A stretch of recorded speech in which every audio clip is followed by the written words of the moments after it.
और हृदय को स्पर्श करने वाला ये ड्रामा देखने के बाद हमारे शब्द जो हैं वो थम गए हैं। कुछ कहने से पहले ऐसा लग रहा है कि कितना सुंदर चित्रण हुआ है।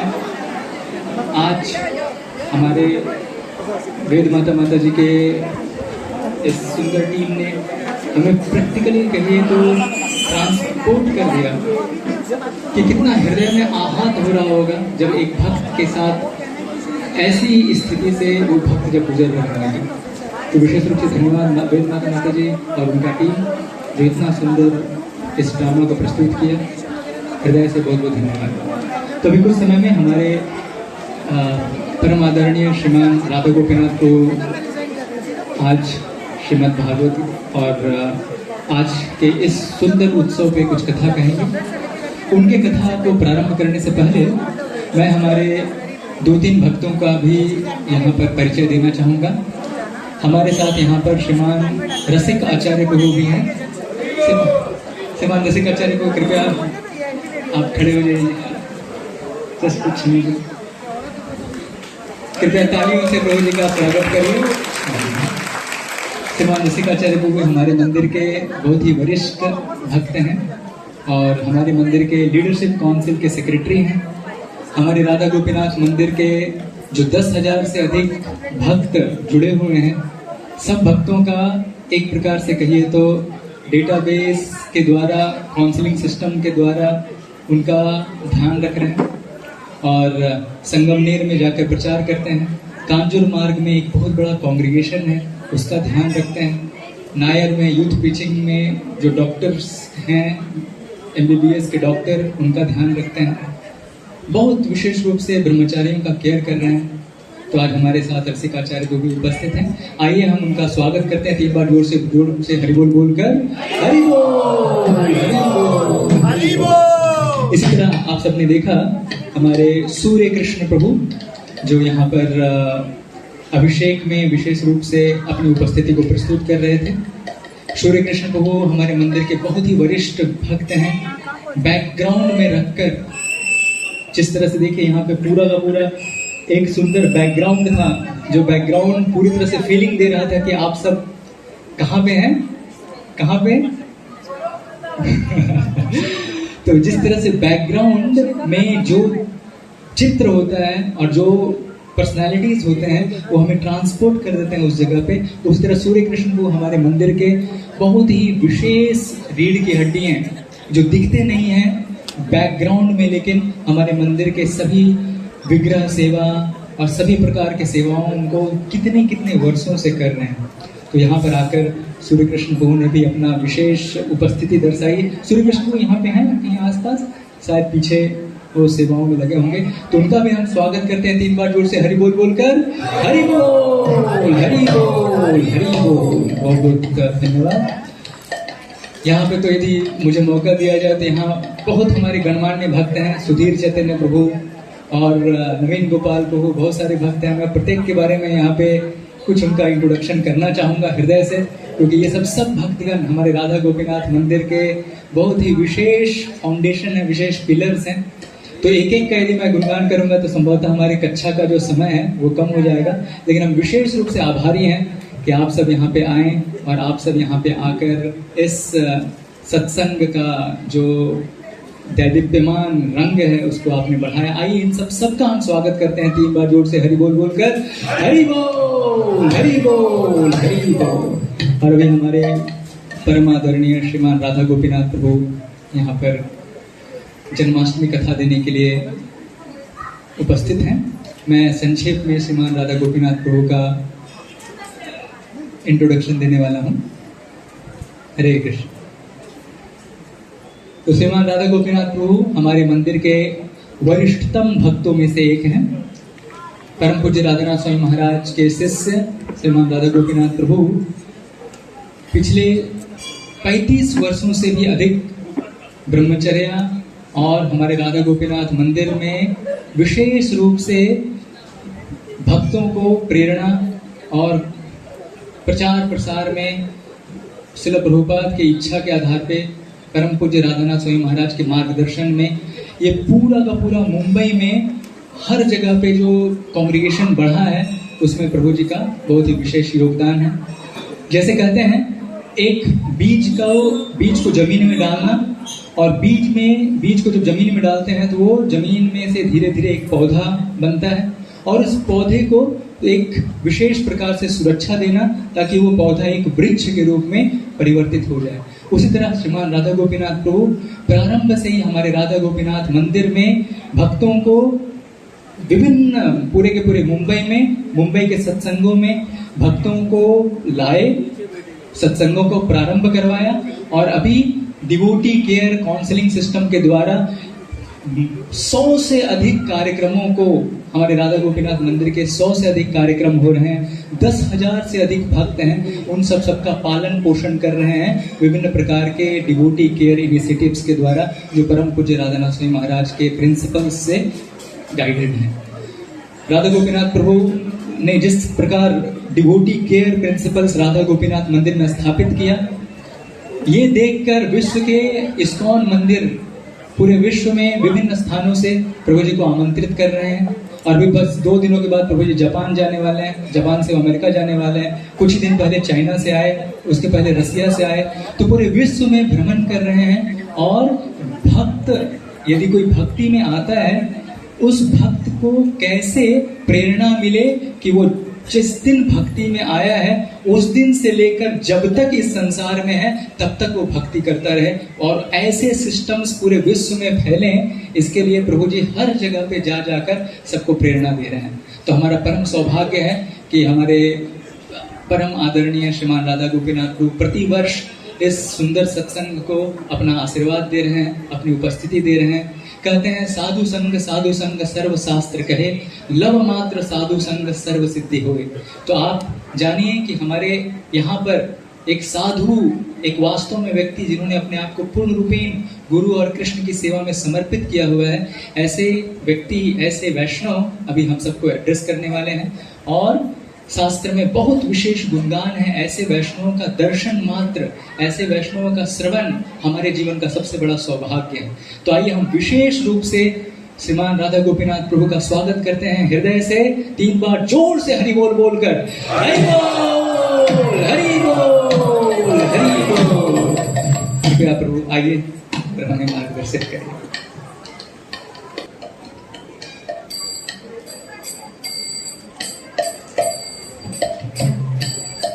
जय राधा माधव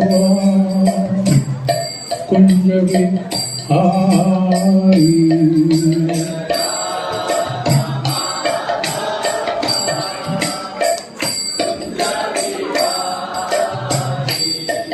जय राधा माधव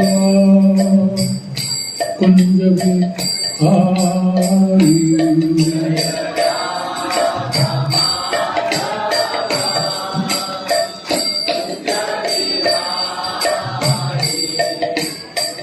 गोपीजन वल्लभ गिरिवरधारी,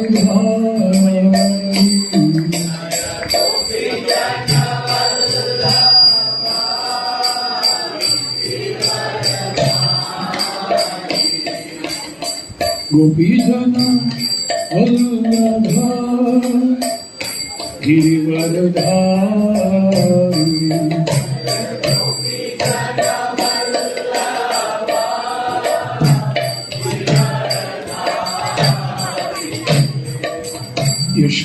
यशोदानंदन व्रज जनरंजना,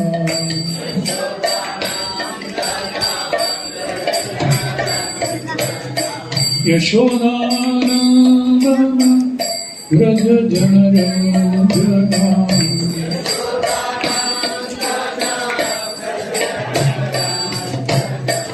यमुना तीरा वनचारी,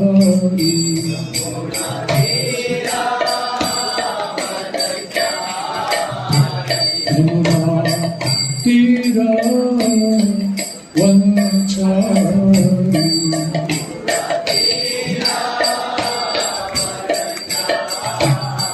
गाय राधा माधव कुंज Hari Jaya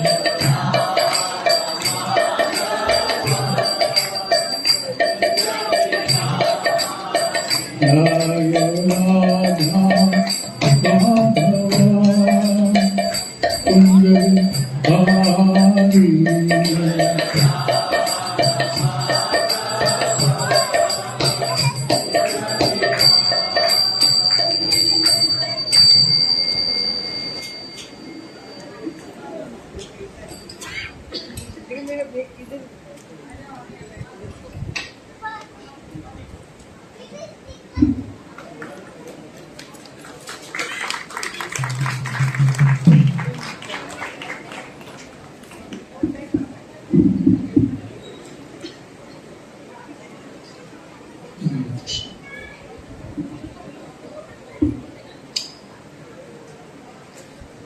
Om Namo Bhagavate Vasudevaya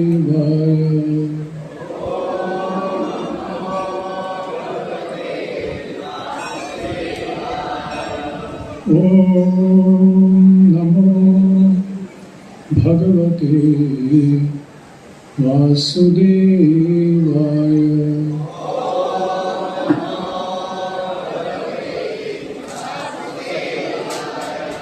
Om Namo Bhagavate Vasudevaya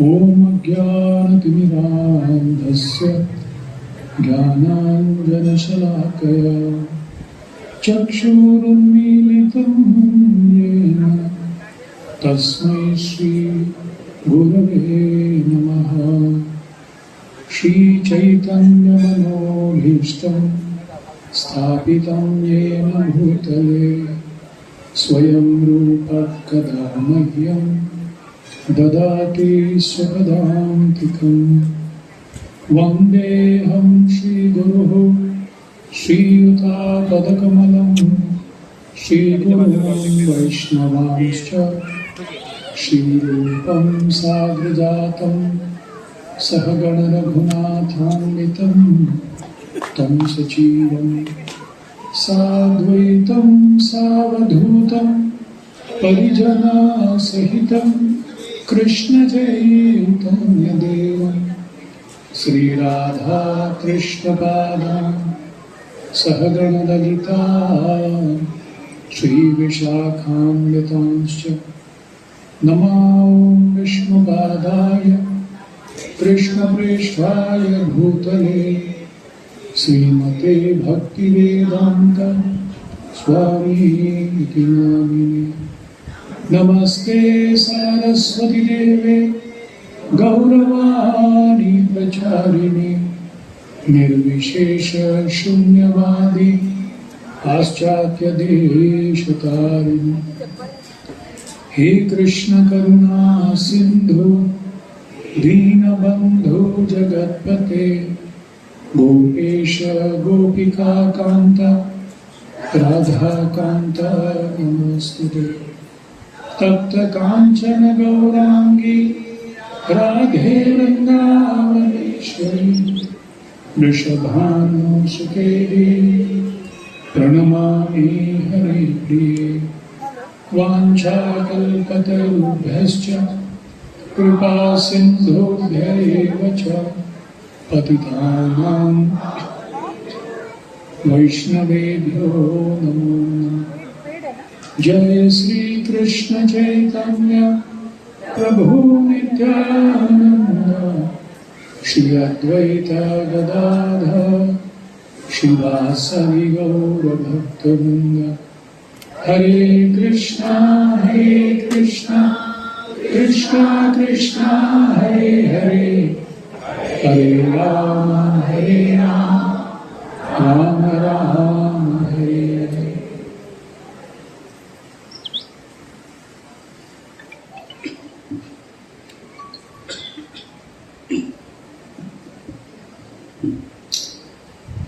Hare Krishna आज यहाँ जन्माष्टमी मनाया जा रहा है।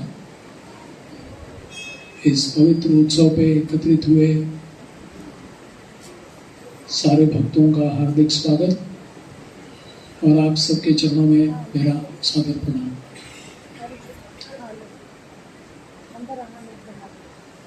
प्रभु जी ने मुझे प्रवचन देने के लिए इस सफेद आसन के ऊपर बैठने को बोला। मैं बोला वहां बैठूंगा तो मैं भी धृतराष्ट्र हो जाऊंगा, गूंगा हो जाऊंगा, अंधा हो जाऊंगा और बहरा हो जाऊंगा। अभी धृतराष्ट्र बैठ के गए होंगे।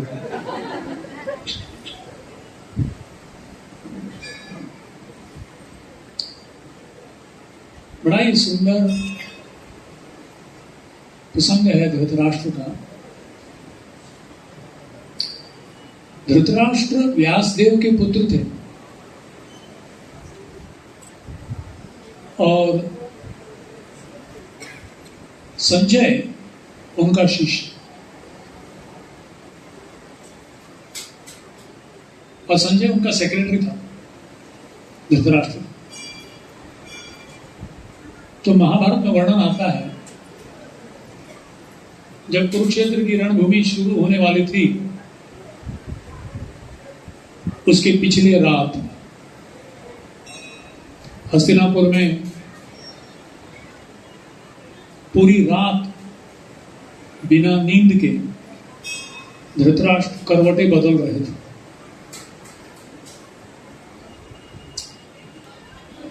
और एकाएक उन्होंने संजय को बुलाया और संजय को बुलाकर कहा कि संजय, मैं जानना चाहता हूं कल जो युद्ध होने वाला है कुरुक्षेत्र में, इसका क्या परिणाम होगा। संजय ने कहा, मैं निश्चित रूप से आपको बताऊंगा, पर कोई तीसरे व्यक्ति का यहां होना जरूरी है। बोले क्यों? क्योंकि पता नहीं मेरे कहने पे आप क्या मुझे कर डालोगे।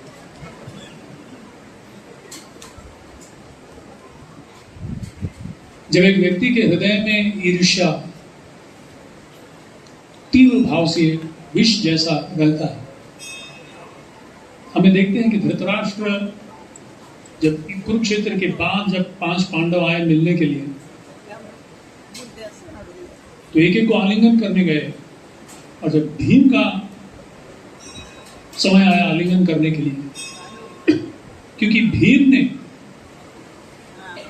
एक एक पांडव भाई को, कौरव भाइयों को, सारे 100 लोगों को उसी ने मारा था, चुन चुन के। और दूसरे पांडवों ने मारने का एक अवसर था, फिर भी नहीं मारा, क्योंकि भीम ने प्रण लिया था कि मैं एक एक को भी मारूंगा। तो जब एक एक करके पांडवों का आलिंगन कर रहे थे, महाभारत में वर्णन आता है कि भीम का समय आया आलिंगन करने के लिए। तो कृष्ण ने भीम को एक बाजू में खड़ा किया, और जिस लोहे के पुतले पर कई सालों तक दुर्योधन अभ्यास किया करता था, उस भीम के लोहे के पुतले को सामने करके रख दिया कृष्ण। धृतराष्ट्र ये समझकर कि मैं भीम को आलिंगन कर रहा हूं, इस तरह से उन्होंने आलिंगन किया कि उस लोहे के जो पुतला था भीम का, चकनाचूर हो गया पूरा। और फिर धृतराष्ट्र रोने लगे कि मैंने क्या कर दिया, मैंने क्या कर दिया, मेरी इच्छा ऐसा नहीं थी। कृष्ण मुस्कुरा के बोले, कुछ नहीं किया, चिंता मत करो, भीम अभी भी जिंदा है। संजय जानते थे धृतराष्ट्र की बीमारी, और इसीलिए संजय ने कहा कि कोई तीसरे व्यक्ति को मुझे साथ होना चाहिए।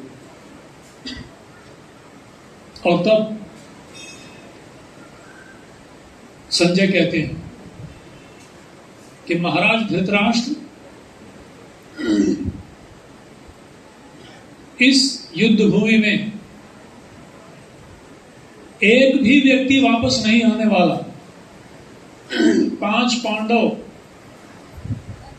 और गिने चुने 7-8 लोग को छोड़कर और कोई इस कुरुक्षेत्र से वापस नहीं आने वाला। आपके सारे 100 पुत्र मारे जाएंगे महाराज, एक भी वापस नहीं आएगा।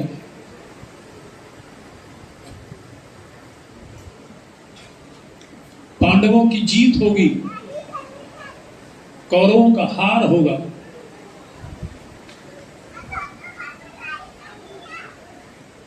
तो धृतराष्ट्र कहते हैं कि संजय, तूने भी व्यासदेव से ही सुना है ये ज्ञान, मैंने भी व्यासदेव से सुना है। हम दोनों व्यास जी के शिष्य हैं, जिन्होंने महाभारत की रचना की बाद में। तुम तो केवल शिष्य हो, मैं शिष्य ही नहीं, मैं उनका पुत्र भी हूं। व्यासदेव जी के पुत्र हैं धृतराष्ट्र। अंबालिका के द्वारा। तो कहते हैं कि तुम कैसे स्पष्ट देख सकते हो कि क्या परिणाम होने वाला है इस युद्ध का, और मैं क्यों नहीं देख पा रहा हूं? तो संजय कहते हैं कि महाराज, आपने भी धृतराष्ट्र अपने व्यासदेव जी से सुना है, आपने भी इन्हीं कानों से सुना है, इस हृदय में आपने भी ज्ञान ग्रहण किया है, पर आपके हृदय में एक ऐसा बर्तन है जिसमें बहुत सारे छेद हैं, और वो छेद होने के कारण आप जो भी सुनते हो आपके हृदय में टिकता नहीं है। कितने लोगों ने कहा धृतराष्ट्र को, कितने लोगों ने, जैसे रावण को न केवल मंदोदरी के पिता, उनके ससुर, न केवल हनुमान जी, न केवल विभीषण, कितने लोगों ने बताया, पर हृदय में टिका नहीं रावण का। इसी तरह से महाभारत में धृतराष्ट्र को कई लोगों ने समझाया, विदुर जी ने समझाया, पर उनके हृदय में टिका नहीं। और संजय कहते हैं क्यों आपके हृदय में टिक नहीं रहा है?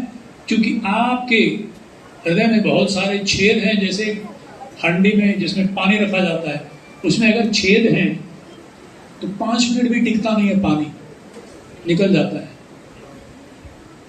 और वो छेद क्या है? आपके हृदय में महत्वाकांक्षा है, काम वासना है पूरे राज्य को जीतने का, और भगवान के सबसे प्रिय भक्तों के प्रति आपका द्वेष है महाराज। और ये द्वेष के छिद्र होने के कारण ये कोई ज्ञान, भले कोई भी कह दे, कृष्ण भी कह दे, तो आपके हृदय में नहीं टिकने वाला।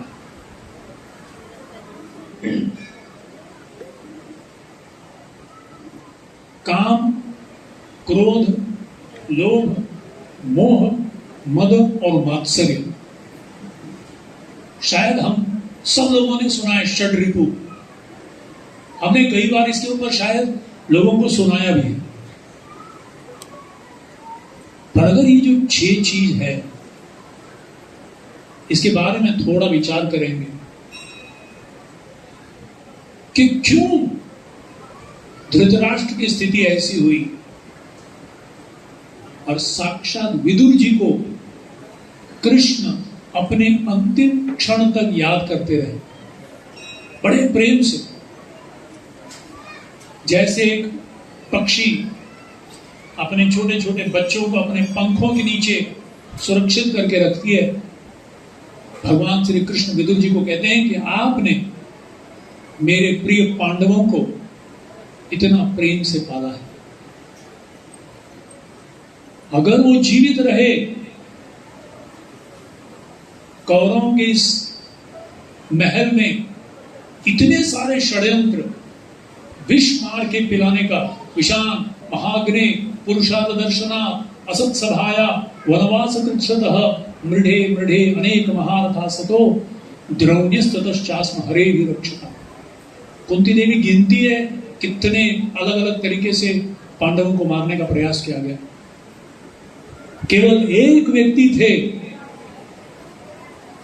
जो पूरे ध्यान पूर्वक पांडवों को बचा के रखे, वो थे महात्मा विदुर। और इसीलिए गीता में जब भीष्म और द्रोणाचार्य वहां खड़े हैं, कहा है भीष्म द्रोण प्रमुखतः सर्वेषां च महीक्षितां उवाच पार्थ पश्यैतान् समवेतान् कुरुनीति। कृष्ण बोल रहे देखो भीष्म और द्रोण वहां खड़े हुए, इस दिन वो असुर बन गए जिस दिन द्रौपदी की परिस्थिति में उन्होंने अपना आवाज नहीं उठाया। केवल विदुर एक था जिसने मुंह खोल के बोला।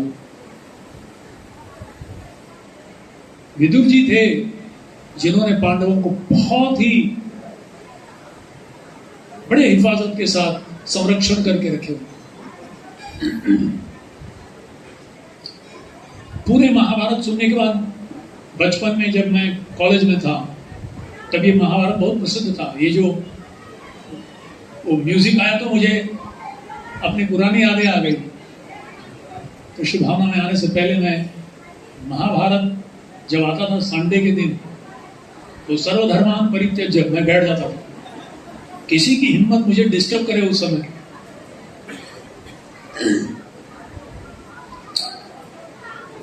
तो मेरी एक प्रश्न थी। ये सब सुनने के बाद भीष्म पितामह 12 महाजनों में से एक हैं। 12 महाजन है जो धर्म के तत्व को जानते हैं। उन्होंने ऐसा क्यों किया? क्योंकि भीष्म और युधिष्ठिर मेरे फेवरेट कैरेक्टर थे उस समय बचपन में, कॉलेज में।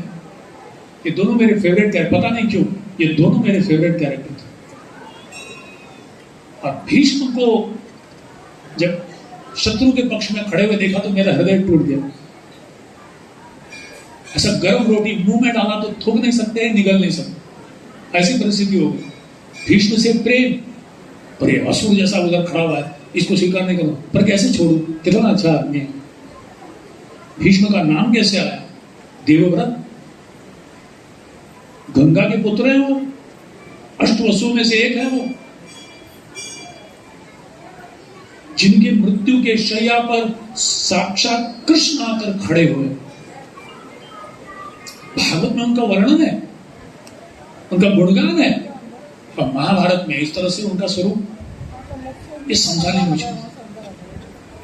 और जब पहली बार मैंने हरे कृष्णा के भक्तों से मिला, एक वरिष्ठ सन्यासी से मिला, तो मेरा पहला प्रश्न ये था कि भीष्म ने ऐसा क्यों किया? 5 मिनट लंबा मेरा प्रश्न था। घुमा फिरा के मैंने पूरा कहानी बिल्डअप किया उसको और प्रश्न पूछा और मुझे उत्तर मिला। 5 सेकंड का भी नहीं था उत्तर। और उत्तर क्या था? क्योंकि वो कृष्ण की इच्छा थी। कृष्ण पूरे विश्व को हमेशा के लिए दिखलाना चाहते थे कि तुम कितनी भी शक्तिशाली क्यों ना हो, तुम कितने भी महान क्यों ना हो, सैन्य बल, बाहुबल, बुद्धि बल, अस्त्र बल, शस्त्र बल, सब बलवान क्यों ना हो, तुम अगर भले तुम महात्मा क्यों ना हो, कितने वे धर्म के पराकाष्ठा को, सूक्ष्मता को जानने वाले व्यक्ति क्यों ना हो, अगर तुम धर्म के विरुद्ध खड़े होगे तो तुम्हारा हार निश्चित है। और यह दिखलाने के लिए भीष्म पितामह को खड़ा करना वहां जरूरत है। तो हां, उनकी आध्यात्मिक प्रगति के कारण उनको एक योग्य परिस्थिति कृष्ण खुद आकर दर्शन दिए, पर यह जो कार्य था उसके फल को उनको भुगतना पड़ा। जो कई दिनों तक बाणों की शैया के ऊपर, इतने बाण पूरे शरीर में, गले से लेकर नख शिखान तक बोलते हैं ना, 2 बाणों के बीच 1-2 उंगली नहीं डाल सकते, इतने बाणों की शैया पर लेटे हुए कई दिनों तक तड़पते रहे वो, पर बड़े खुशी के साथ उसको सहन किए। बोले ये तो कुछ भी नहीं है, जो मैंने कार्य किया है उसके लिए ये जो सजा है ये कुछ भी नहीं है, इससे करोड़ गुना ज्यादा मैं भुगतने के लिए योग्य हूं। ये कृष्ण की कृपा है। तो मैं प्रवचन कुछ और देने वाला था, पर धृतराष्ट्र जी को देखकर और ये आसन को देखकर मैं पूरा विषय बदल गया। पर ये बहुत महत्वपूर्ण चीज है कि ये जो शत्रु है हमारी बुद्धि भ्रष्ट कर देती है। हम में से कोई भी बड़ी आसानी से इसके चंगुल में फंस सकते हैं अगर हम सतर्क नहीं रहे, अगर हम पर कृपा नहीं हो, हम सब इसके गुलाम बन जाएंगे और हम रहेंगे, करोड़ों करोड़ों जन्मों तक रहेंगे। ये काम है क्या? ये काम वासना है क्या? कहां से आया ये? आत्मेंद्रिय प्रीति वांछा तारे बोली काम, कृष्णेंद्रिय प्रीति इच्छा धरे प्रेम नाम। एक्चुअली हर जीव के हृदय में नित्य सिद्ध कृष्ण प्रेम जो है, भगवत प्रेम जो है, सुप्त अवस्था में सबके हृदय में है। उसे सिर्फ जागृत करना जरूरी है। और वो जागृत कब होगी? अभी वो ढकी हुई है। जब कृष्ण प्रेम रजो और तमोगुण से आवरण हो जाता है, जैसा आप समझ लीजिए ट्यूबलाइट, ये सफेद रंग है, पर इसमें आप लाल वाला क्या बोलते हैं, बटर पेपर नहीं, क्या बोलते हैं उसको, जेली पेपर होता है ना, जेलेटिन पेपर, नीला लगाओ तो नीला रंग आएगा, लाल लगाओ तो लाल आएगा, पीला लगाओ तो पीला आएगा। नहीं, वो तो सफेद है। इसी तरह से भगवत प्रेम हम सबके हृदय में सुप्त अवस्था में रहा है, रहेगा और अभी भी है, पर अभी आवृत हो गया है। किससे? रजोगुण से और तमोगुण से। आवृतम ज्ञानमें तेन ज्ञानिनो नित्य वैरिणा काम रूपेण कौन्तेय दुष्पुरेण अनलेन च। ये आवरण हो गया है रजो और तमोगुण से। और ये क्रोध कहां से आता है? कामयेष क्रोधयेष रजोगुण समुद्भव। जब काम वासना तृप्त हो जाती है तो लोभ और थोड़ा और चाहिए और चाहिए और चाहिए, और जब काम वासना तृप्त नहीं होती है तो क्रोध। तो दोनों इसीलिए क्रोध को कामानुज, जैसे लक्ष्मण को रामानुज बोलते हैं, राम का अनुज, ऐसे काम का अनुज है क्रोध। और फिर लोभ। लोभ क्या है? तार मध्य जीवाति लोभोमय सुदुर्मति। लोभ ऐसा चीज है जो हमारी मति को भ्रष्ट कर देती है। असंतुष्टि, मन को असंतुष्टि करने का एक कारण है लोभ। जितना भी उसमें संतुष्ट नहीं, और चाहिए और चाहिए और चाहिए, ये लोभ। और मोह क्या है? रजस्येतानि जायन्ते विवृद्धे कुरुनन्दन। मोह और मात्सर्य जो है, ये भी आवरण के कारण, शरीर जो है, शरीर ममैवांश, भगवान का अंश है, पर जब अपने त्रिगुणात्मक के शरीर को अपना मानते हैं, जनस्य मोहोयम अहम ममेति, मैं ये शरीर और ये सब मेरा। और जब तक इनके गुलाम बन के रहेंगे तो मात्सर्य मतलब तुलना करना, उसको क्यों, मुझे क्यों नहीं। दुर्योधन एक जगह स्पष्ट बतलाता है, जानामि धर्मम न च मे प्रवृत्ति, जानामि अधर्मम न च मे निवृत्ति। मुझे मालूम है धर्म क्या है, पर मेरी प्रवृत्ति नहीं हो रही है। कड़क है पण बढ़त नहीं बोलते ना, सब समझता है पर नहीं कर पा रहा। क्यों? क्योंकि ये शत्रु है। और जब तक इससे हम आवृत रहेंगे, तब तक हम कृष्ण की कृपा को, इस बंधन से मुक्त नहीं हो पाएंगे। न चाहते हुए भी कुछ ऐसी चीज करेंगे जो हमारे लिए अनुकूल नहीं, और इससे निकलने का एक ही तरीका है, और वो तरीका बतलाने के लिए ही श्री कृष्ण अवतरित होते हैं। परित्राणाय साधूनां विनाशाय सुनिष्ठुतां धर्म संस्थापनार्थाय संभवामि। पर साथ ही साथ कहते हैं, जन्म कर्म च मे दिव्यम एवं यो वेत्ति तत्त्वतः।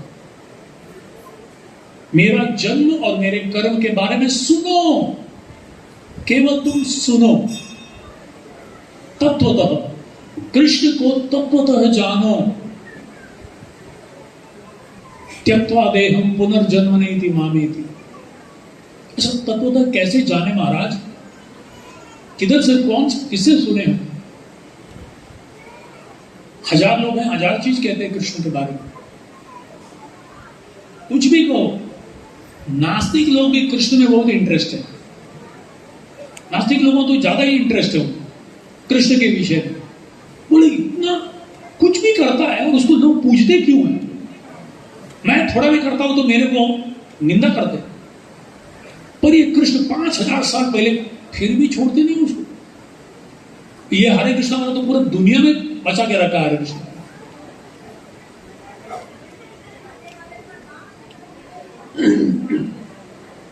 भोक्तारम यज्ञतपसाम सर्वलोक महेश्वर। तो तत्वतः अगर हम कृष्ण को जानेंगे, तब स्वाभाविक रूप से ये जो शत्रु इतने शक्तिशाली हैं, ये एकदम मतलब, हाँ, जैसे बोलते हैं ना, समुद्र जो है वो चुल्लू भर पानी बन जाएगा, आसानी से पार कर जाएंगे। इसी तरह से काम क्रोध का जो सागर है, हम चींटी जैसे खड़े हुए सागर के सामने, it is impossible to cross. पर अगर हम कृष्ण का आश्रय ले ले, माम एकम शरणं व्रज अहम त्वाम सर्वपापेभ्यो मोक्षयामि, माम एव ये प्रपद्यन्ते मायामेतां तरन्ति ते। तो सरल उपाय है कि हम श्री कृष्ण के जन्म और कर्म के बारे में श्रवण करें। किससे सुनना है, ये बड़ा महत्वपूर्ण है। तद्विद्धि प्रणिपातेन परिप्रश्नेन सेवया उपदेक्षन्ति ते ज्ञानम ज्ञानिनः तत्वदर्शिनः। जो अधिकृत संप्रदाय में, परंपरा में आकर कृष्ण के संदेश को शास्त्र के निष्कर्ष और धर्म के अनुरूप उसे सुनाए और समझाए। कितने लोगों को इच्छा है कि काश मैं उस समय कहीं आसपास में हस्तिनापुर के कोई गली में जन्म लेता जब कृष्ण थे, तो मैं काश उनको देख पाता। ऐसे कितने लोगों को इच्छा है? हाथ उठाइए। दूसरे लोगों को क्या है? अरे छोड़ यार, वो कुछ भी है। प्रसाद है कि नहीं पहले बता।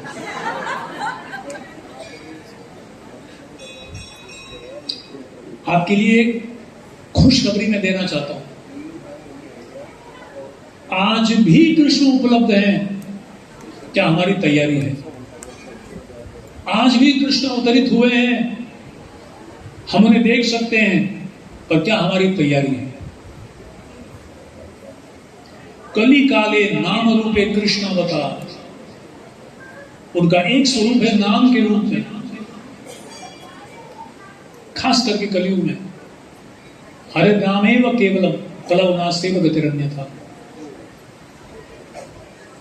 कृष्ण के उपस्थिति में दुर्योधन ने कृष्ण को बांधने का प्रयास किया, और हालांकि उसने एक विश्वरूप का आधा एक छोटा दर्शन भी किया, फिर भी वो समझ नहीं पाया। क्यों? गिने चुने लोगों को छोड़कर कृष्ण को कोई पहचान नहीं पाया कि वो कौन है। क्यों? कृष्ण अभी आ भी जाए हमारे सामने तो हम उनको पहचान नहीं पाएंगे, अगर हमारे अंदर वो योग्यता नहीं है तो। कृष्ण को देखने के लिए, कृष्ण को समझने के लिए, कृष्ण की भक्ति करने के लिए, कृष्ण को शरण जाने के लिए, कृष्ण के साथ अपना संबंध जोड़ने के लिए, कृष्ण प्रेम प्राप्त करने के लिए योग्यता चाहिए।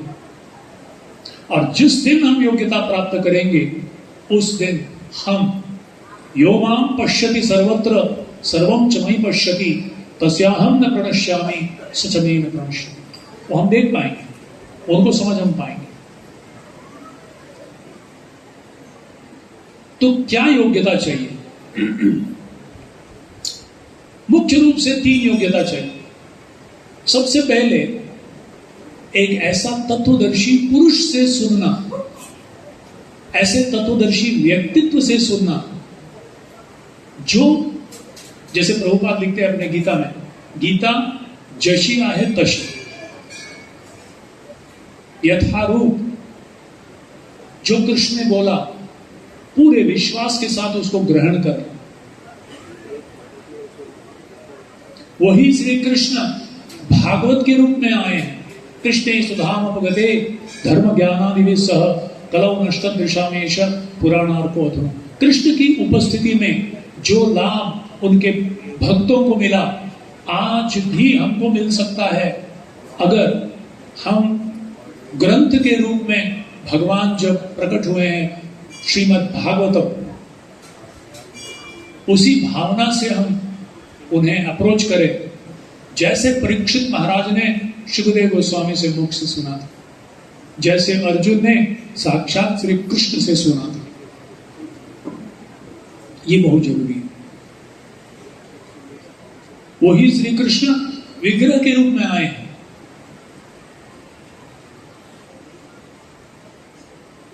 पर क्या हमारी आंखें हैं देखने की? चर्म चक्षु से नहीं, ज्ञान चक्षु से देख पाए, और बाद में प्रेम चक्षु, प्रेमांजन चरित भक्ति विलोचन, स्थावर जंगम देखे ना देखे तार मूर्ति, सर्वत्र होय निज इष्ट देव स्फूर्ति। प्रहलाद से पूछा गया हिरण्यकशिपु को, कहां है तेरा भगवान? बोले कहां नहीं है। अंडांतरस्थ परमाणु चयांतरस्थम गोविंदम। प्रेम चाहिए हृदय में। तो ये क्या योग्यता बताई गई है? तद्विधि प्रणिपातेन परिप्रश्नेन सेवया। बस ये 3 लक्षण हमारे अंदर होनी चाहिए। सबसे पहले हमें सद्गुरु, गुरु परंपरा से आए हुए एक योग्य प्रतिनिधि जो कृष्ण के संदेश को यथारूप हमें प्रस्तुत कर रहा है, उनसे सुनना चाहिए, उनके मुख से। और दूसरी बात, ये 3 लक्षण क्या है? सबसे पहले कृष्ण का दर्शन इस ब्रह्मांड में किसने किया? कोई बता सकता है किसने किया? सबसे पहले कृष्ण का दर्शन इस पूरे ब्रह्मांड में किसने किया? हाँ जी, किसने बोला? ब्रह्मा जी। हाँ, इनको एक एक्स्ट्रा लड्डू देना चाहिए प्रसाद, महाप्रसाद का एक। ब्रह्मा जी का एक आदर्श उदाहरण देखिए। क्या उनकी योग्यता थी कि वो भगवान को न केवल दर्शन हुआ, भगवान ने उनका हैंडशेक किया, कर स्पर्श, भागवत कहता है, बहुत संतुष्ट हुए ब्रह्मा जी से, प्रकट हुए, अपने आप को प्रकट किए ब्रह्मा जी के सामने, और संतुष्ट होकर उन्हें शक्ति संचारित की कि पूरे ब्रह्मांड की सृष्टि तुम करो। तो ब्रह्मा जी में क्या योग्यता थी? और उसी ब्रह्मा जी की परंपरा में हम आए हुए।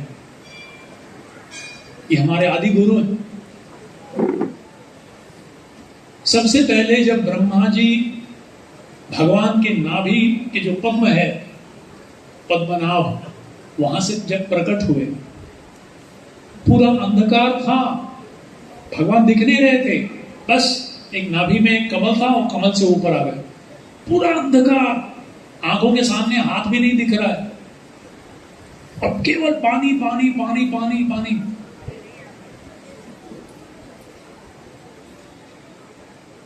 गर्भ सागर का पानी और अंधकार, और ऐसे आवाज आ रहा है, सब पानी पानी। सोच कितना भयानक होगा, अंधकार और एक कमल के डंडी के ऊपर बैठे हुए हो, कभी फिसल गया तो लुढ़क गया, पता नहीं कहा, और ऐसे आवाज आ रही है, मैं कौन हूं, मेरा नाम क्या है, मैं आया कहां से, मेरे जीवन का उद्देश्य क्या है, कुछ नहीं मालूम।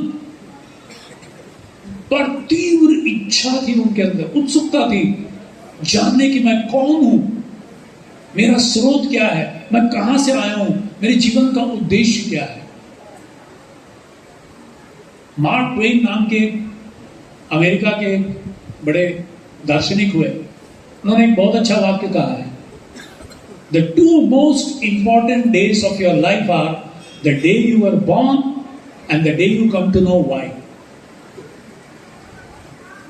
वो कहते हैं कि हर मनुष्य जीवन का सबसे दो महत्वपूर्ण दिन, पहला दिन हैप्पी बर्थडे, आपका जिस दिन जन्म हुआ, और दूसरा दिन जिस दिन आपको समझ में आया क्यों आपने जन्म लिया।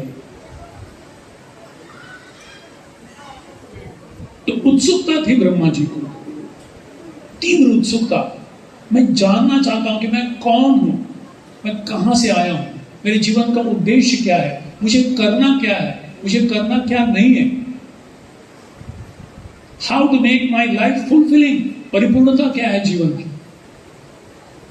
मनुष्याणाम सहस्रेषु कश्चित् यतत सिद्धये, गिने चुने लोगों के अंदर ये उत्सुकता होती है, ऐसे लोग योग्य हैं आध्यात्मिक जीवन में आने के लिए, उसका लाभ लेने के लिए। और आप लोगों को मैं धन्यवाद देना चाहता हूं, ध्यान से सुन रहे हो। प्रवचन के बाद कभी, ड्रामा के बाद कभी लोग खाली हो जाता पूरा हॉल, और आप लोग सुन रहे हो, बहुत बहुत धन्यवाद। मेरे को थोड़ा प्रोत्साहन दे रहे हो, सही में साधु लोग आप लोग। उत्सुकता थी, और तब उन्हें केवल दो शब्द सुनाई दिया, तप तप। अच्छा, ऐसा नहीं कि कोई सामने आया, हरि बोल मैं हूं ब्रह्मा, तो माइती है तू कौन है, मी कौन है, कुछ नहीं, सिर्फ दो शब्द, तप तप, बस। गुरुमुख पद्म वाक्य चित्ते थे कोई आज्ञा ना कोई हो मने आशा। उन्होंने उस दो शब्द को अपने हृदय में पत्थर के ऊपर लकीर जैसा कर लिया, बोला मैं तपस्या करूंगा। कितना, एक दिन दो दिन नहीं, देवताओं का 1000 दिवस। हमारे 6 महीना देवताओं का एक दिन, उत्तरायण दक्षिणायन बोलते हैं ना हम लोग, 6 महीना 6 महीना, तो 6 महीना देवताओं का दिन है और 6 महीना उनका रात। हमारा 1 साल, उनका एक 24 घंटे का दिन। ऐसे देवताओं का 1000 साल तक ब्रह्मा जी ने केवल उस दो शब्द को आधार मानकर, उस पर विश्वास रखकर उन्होंने तपस्या की बड़े सहनशीलता के साथ। इसको कहते हैं प्रणिपात।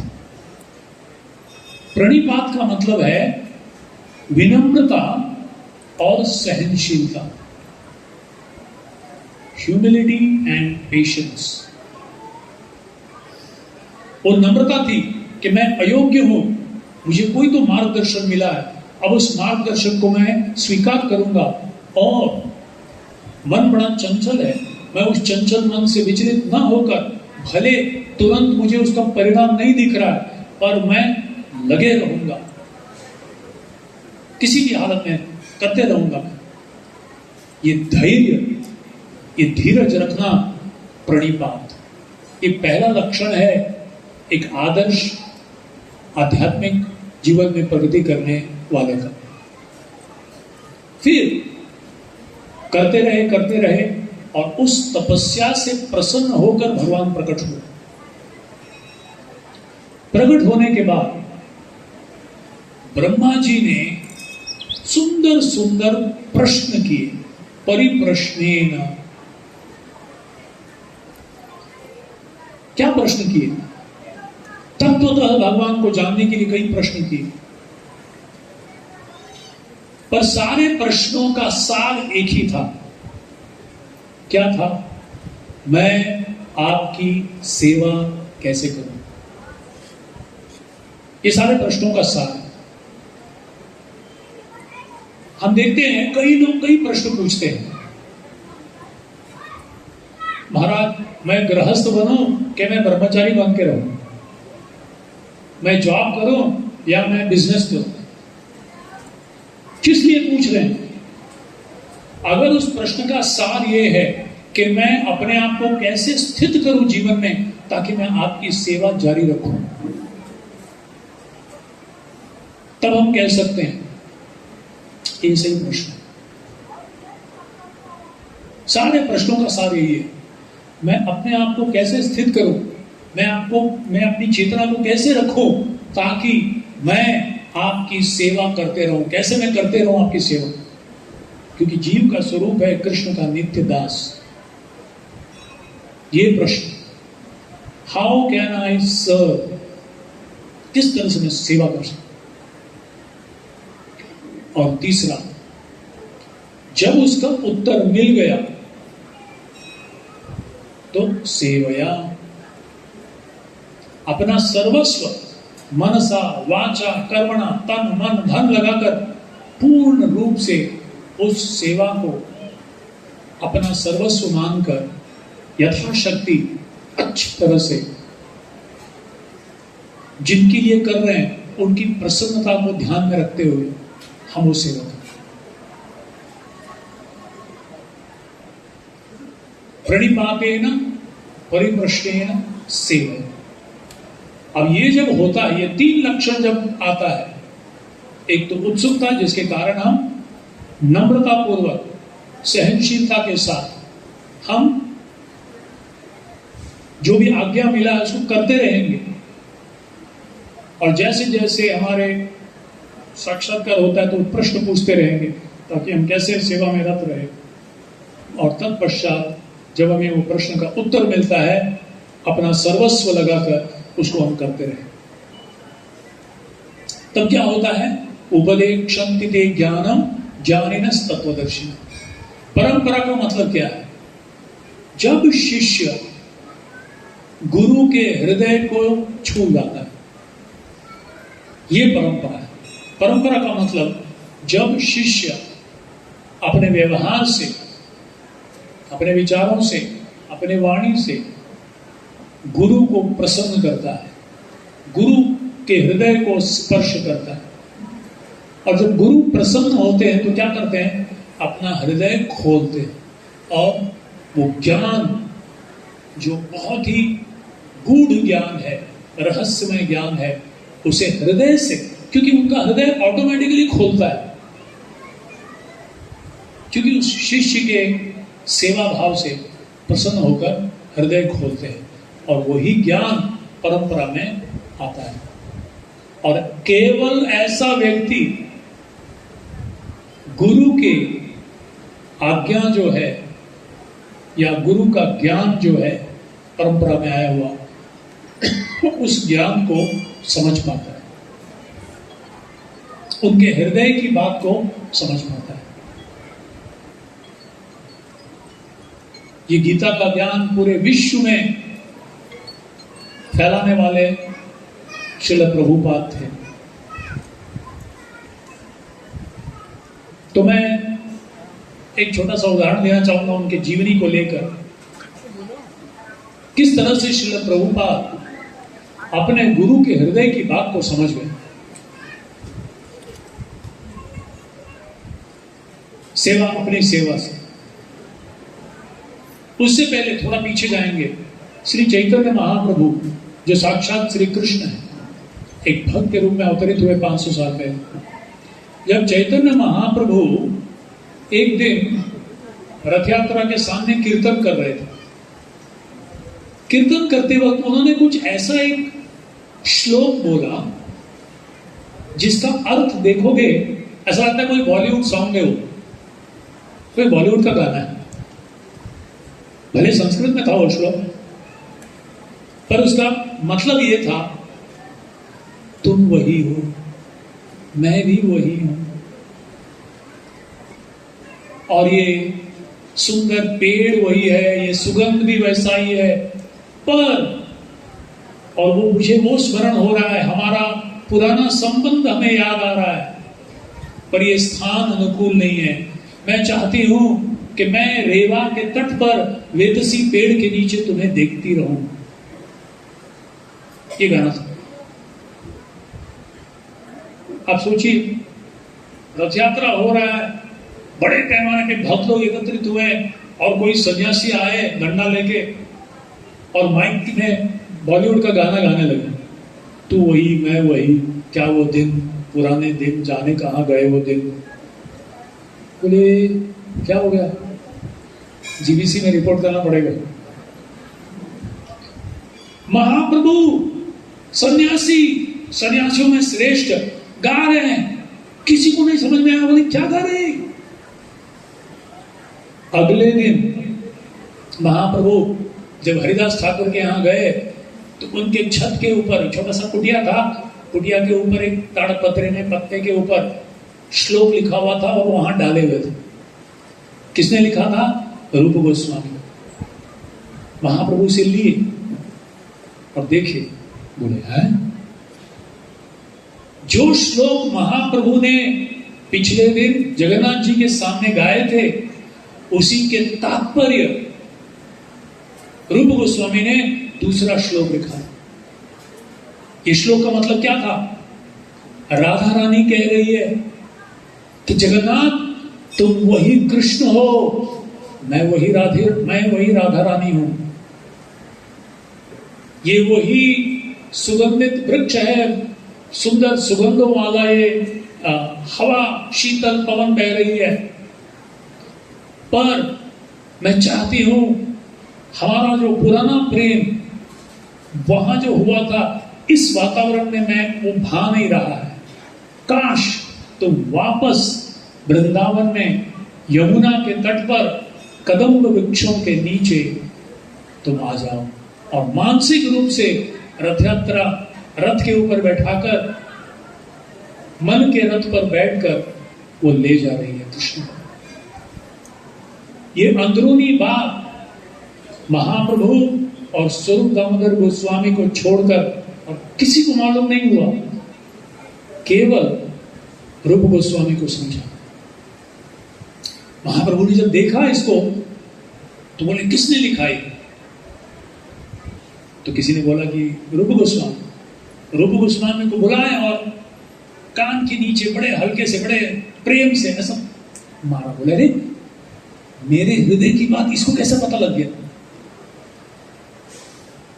मुझे मेरे हृदय की जो अंतरंग की बात, आप सोचिए, कृष्ण के हृदय की बात जानना इतना आसान नहीं है। कृष्ण तो दूर की बात, महान आत्माओं के हृदय की बात हम नहीं जान सकते। वो क्या सोच रहे हैं? वैष्णव क्रिया मुद्रा विज्ञान बुझा, पर महाप्रभु के हृदय की बात कैसे समझ लिया? तो स्वरूप दामोदर ने गोस्वामी ने कहा निश्चित रूप से स्वरूप ने अपने व्यवहार से आपको प्रसन्न किया है, आपके हृदय को स्पर्श किया है और आपने अपना हृदय खोला है, इसीलिए वो अपने हृदय की बात जान पाया है।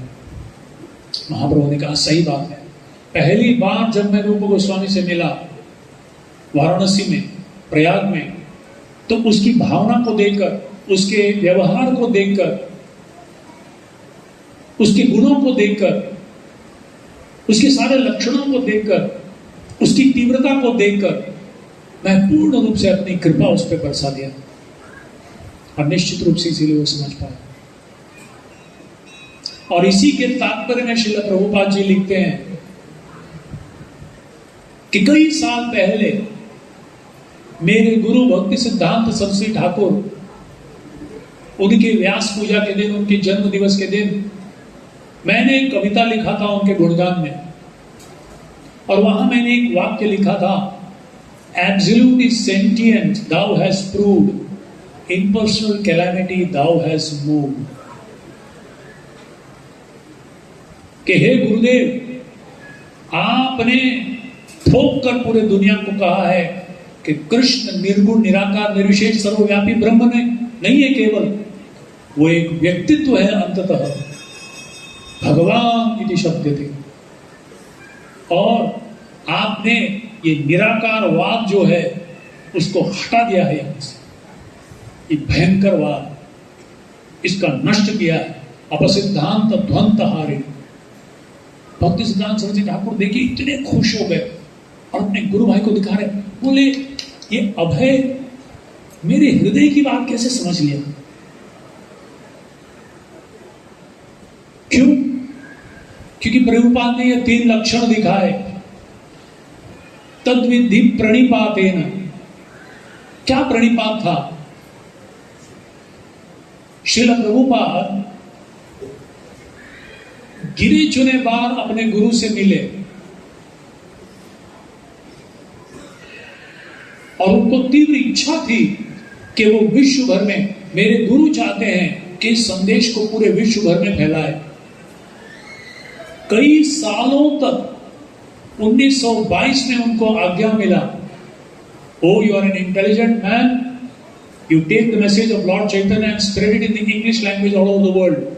1922 में उनको आज्ञा मिला कि तुम बुद्धिमान, यू नवयुवक हो, तुम चैतन्य महाप्रभु के संदेश को लेकर अंग्रेजी भाषा में पूरे विश्व में प्रचार करो।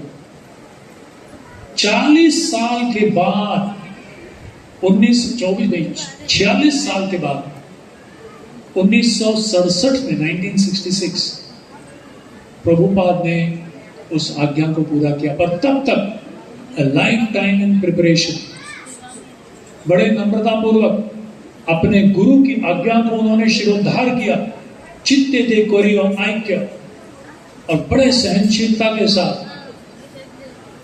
कई दशकों तक उस पर ध्यान करते रहे। नहीं, मुझे करना है, मुझे करना है। प्रणिपाते परिप्रश्नेन।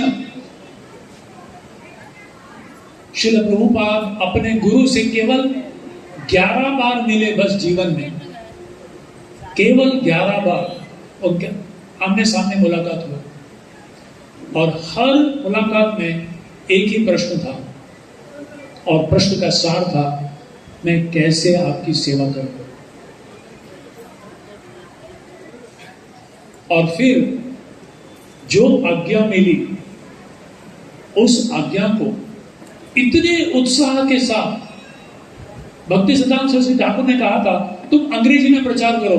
ठीक है, एक पुस्तक लिख दिया, एक कविता लिख दिया, एक अंग्रेजी में आर्टिकल लिख के न्यूज़पेपर में भेज दिया, हो गया। नहीं, उत्साह देखिए, 60 वॉल्यूम पुस्तक लिखे अंग्रेजी में। उनको आज्ञा थी, बोले ठीक है, मैं गया, मैं अमेरिका में गया, एक सेंटर खोल के आ गया। नहीं, विश्व भर में भ्रमण किए, 108 से ज्यादा मंदिर, बड़े बड़े मंदिर का निर्माण करना। कोई एक शिष्य बनाया बस हो गया, घोड़े चमड़े वाला एक शिष्य हो गया अच्छा खासा। बोले नहीं, पूरे विश्व में भ्रमण करके ऐसे हजारों लोगों तक पहुंचा। क्या जरूरी थी? बोले नहीं, अपना सर्वस्व अंतिम सांस तक अनुवाद करते रहे। श्रीमद् भागवतम, चैतन्य चरितामृत और जितने सारे पुस्तक है, अलग अलग पुस्तक, उनके आधार पर ये उनकी तीव्रता थी। भक्ति सिद्धांत सरस्वती उनके गुरु, बड़ी अच्छी, बड़ा प्रसंग अच्छा है।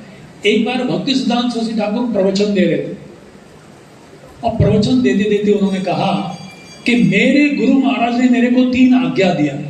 भक्ति सिद्धांत सरस्वती ठाकुर कह रहे, नंबर 1, तुम शिष्य मत बनाओ।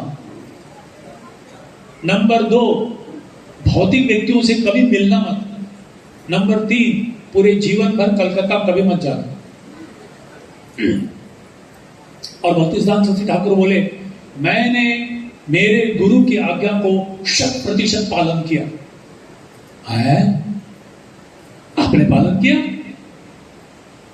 कितने सारे शिष्य बनाए, उनसे सबसे प्रमुख शिष्य तो प्रभुपाद जी।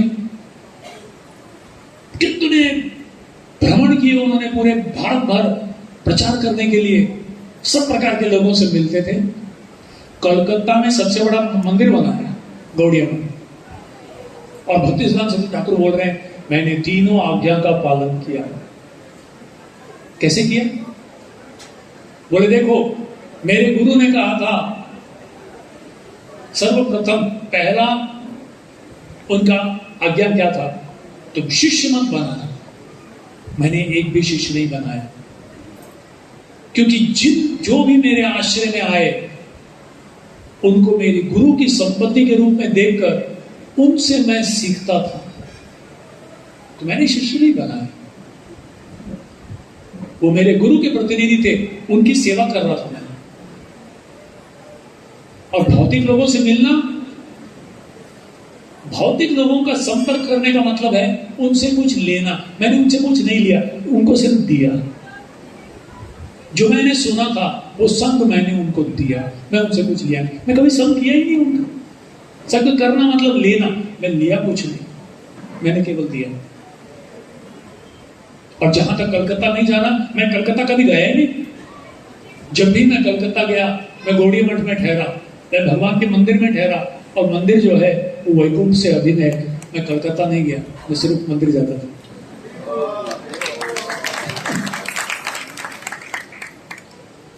कभी कभी हम गुरु की आज्ञा को लकीर का फकीर बन जाते हैं। जे सांगितले असं मी असंच करणार। अरे नहीं, भाव को जानो, हृदय की बात को समझो। ये उत्तम श्रेणी का भक्त है। हम भले उत्तम नहीं बन सकते तो कम से कम मध्यम बनो। जो बोला गया उतना तो करो कम से कम। हनुमान जी को बोला राम ने कि सीता का पता लगा क्या हो। बस हनुमान जी गए लंका में और जब देखे सीता माता को, सीता माता क्या कर रही थी? निराश होकर, हताश होकर, अपने बालों को बांधकर टांग रही थी, अपने आप को आत्महत्या कर रही थी। तो हनुमान जी देख सकते थे और आके प्रभु रामचंद्र को बोले, महाराज भेटला नहीं सीता। अच्छा क्या करत होते थे? टांग रहे थे। अच्छा तूने क्या किया? वो टांग तक देखा, उसके बाद आके आपको रिपोर्ट करो। हो गया ना, पता करके आऊंगा। पता करके आया, क्या हो गया? बोले नहीं, तुरंत उन्होंने अपनी बुद्धि लगाई। मेधावी है, मनोजवम मारुततुल्य वेगम जितेंद्रियम बुद्धिमताम वरिष्ठम। बुद्धिमताम वरिष्ठम, बड़ी इतना बुद्धि लगाया आपने। बोले अरे ऐसे करेगी, मैं कैसे छोड़ू? किस मुंह से मैं राम को मैं चेहरा दिखाऊं और कहूं कि मैं सीता को देखा और आत्महत्या कर रही थी? मैं बस देख रहा था कैसे लटक रही है अपने आप को। नहीं, अगर मैं उसके सामने जाऊंगा तो वो समझेगी मैं रावण हूं। क्योंकि रावण हर रोज अलग अलग रूप धारण करके आता था, कभी राम के वेश में, कभी इस वेश में, कभी उस वेश में। किसी को भी विश्वास नहीं करेगी सीता। और मैं अगर छलांग मारूंगा तो वो डर जाएगी। मैं कैसे विश्वास दिलाऊं कि मैं उनके प्रिय प्रभु का मैं सेवक हूं? मैं कैसे विश्वास दिलाऊं? बुद्धिमताम वरिष्ठ, सबसे पहले अंगूठे दिया, फिर थोड़ा विश्वास आया, फिर धीरे धीरे राम का गुणगान करने लगे, नख शिखांत तक उनके स्वरूप का वर्णन करने लगे। तब सीता जी का हृदय अनुकूल होने लगा और तब उनको विश्वास आया। कौन हो तुम? बोले मैं उनका सेवक हूं, मैं रामचंद्र का सेवक हनुमान। न केवल विश्वास दिलाया बल्कि उन्हें आशा दिलाई कि माते निश्चित रहो, मैं तुरंत जाके राम को बताऊंगा और चाहे आज अभी मैं आपको उठाकर मैं ले जाऊंगा। सीता जी ने कहा कि नहीं, मैं चाहती हूं कि राम ही यहां आए और मुझे ले जाए, उसके पहले मैं नहीं आऊं। तो मैं पर पुरुष का स्पर्श नहीं करूंगी।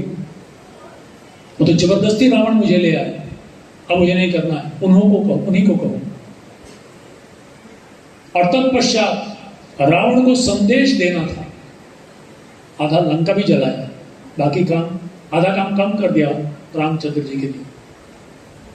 असुरों को ऐसा वध किया उन्होंने। सैंपल बताया हूं, ये तो सिर्फ थोड़ा सैंपल था, अगर नहीं सुधरोगे तो देखो क्या होने वाला है। और मैं रामचंद्र के पूरे सेना का सबसे तुच्छ सेवक मैं हूं। और एक बंदर ने क्या किया लंका का, सोच लो, पूरी की पूरी वानर सेना आएगी तो क्या होगा? हरि बोल। तो ये थे हनुमान जी, प्रथम दर्जे के सेवक। और जब तक हम कम से कम अपनी योग्यता को बनाए नहीं, क्योंकि भगवान ये यथा माम प्रपद्यन्ते ताम सदैव भजा, भगवान आज तैयार है, हमसे ज्यादा वो उत्सुक है अपने आप को अपनी कृपा देने के लिए। पर क्या हमारे अंदर वो उत्सुकता है? हमारे अंदर वो नम्रता है? हमारे अंदर वो इच्छा है? अगर होगा, आज हम उसको प्राप्त कर सकते हैं।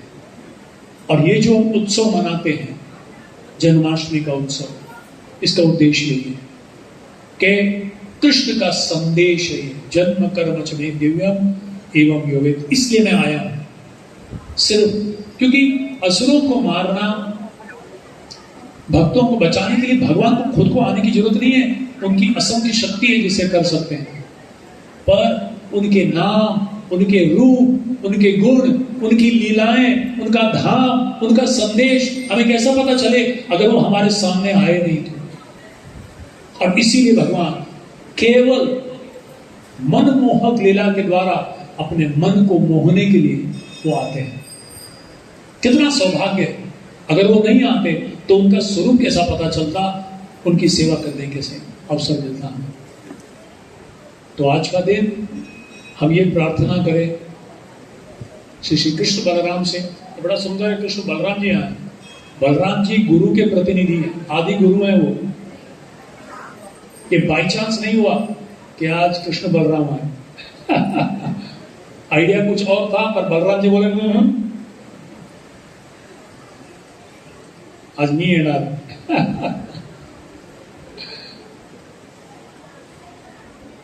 तो यस, आज के दिन हम प्रार्थना कर सकते हैं कि प्रभु जितने आप उत्सुक हो हमें आपके बाहों में लेने के लिए, आपके चरणों में स्वीकार करने के लिए, उस उत्सुकता का समुद्र का एक बूंद हमारे हृदय को स्पर्श हो जाए और हम वो योग्यता को प्राप्त करने का एक इच्छा तो करें कम से कम।